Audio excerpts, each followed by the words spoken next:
Hi, I'm Owen Canfield with the Oklahoman, here joined today by former UN Ambassador John Bolton, who is in town for the Southern Republican Leadership Conference.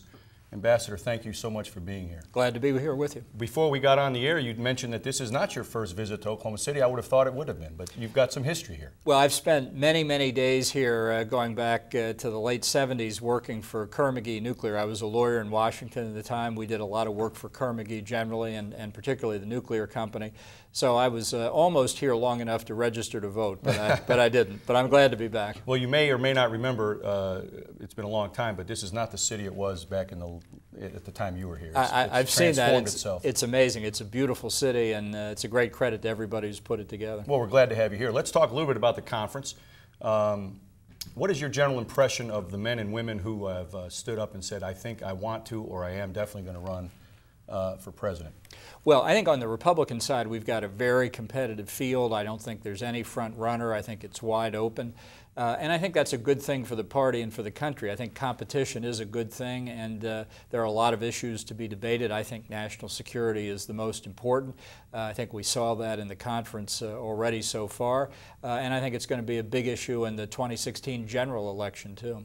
Well, you know, that brings me to my next question, which is, you talk about national security, foreign policy.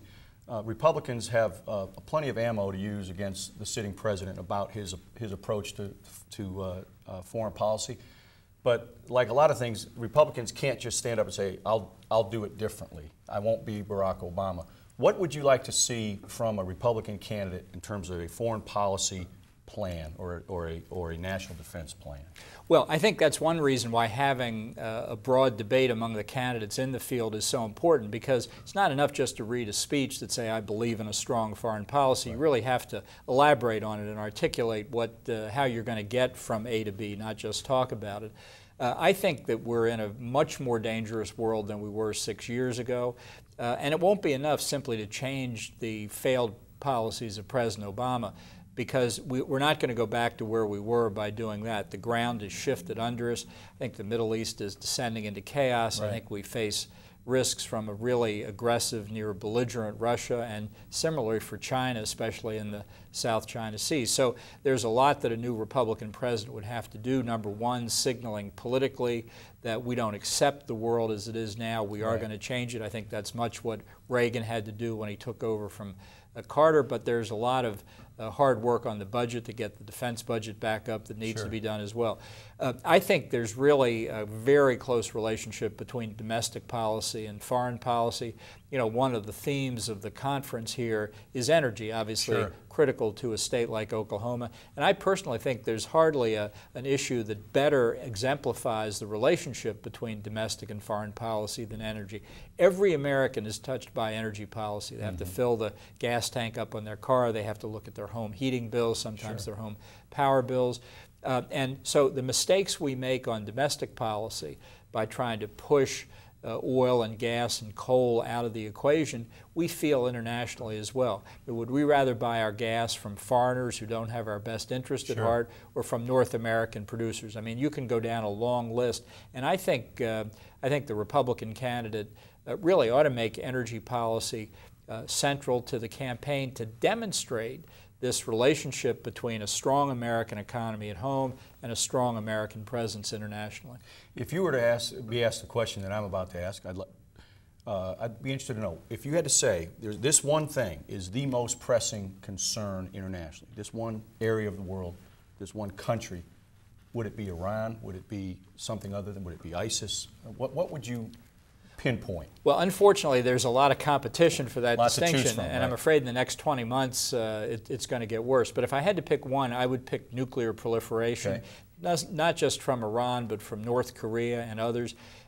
North Korea, one of the poorest, most heavily sanctioned economically states on earth, has detonated 3 nuclear devices. Right. And our commander of forces in Korea worries that they're about to get a missile capability where they could drop one on the west coast of the United States in short order.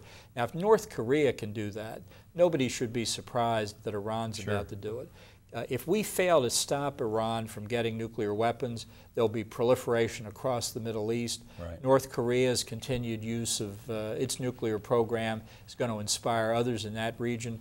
People have forgotten what the risk of nuclear weapons is, I'm afraid. It's been so long since we've had a test underground or in the atmosphere. Young people don't really have any recollection of the Cold War. They look at a nuclear detonation from 1945 as something from a different era. Sure. This is very dangerous stuff. And taking the word of people like the Ayatollahs in Tehran or the Kim Jong-un regime in North Korea is not acceptable. So looking at a world where many, many more countries have nuclear weapons is a prescription for real danger.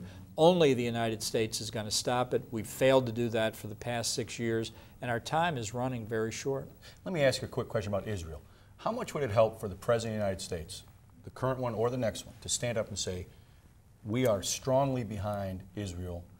I mean, as strong as we can be, we're with you, and we're your ally, as opposed to what's happened in the last I think it would make a huge difference. In the region. Worldwide. Sure. It would tell our friends that the United States stands with its friends.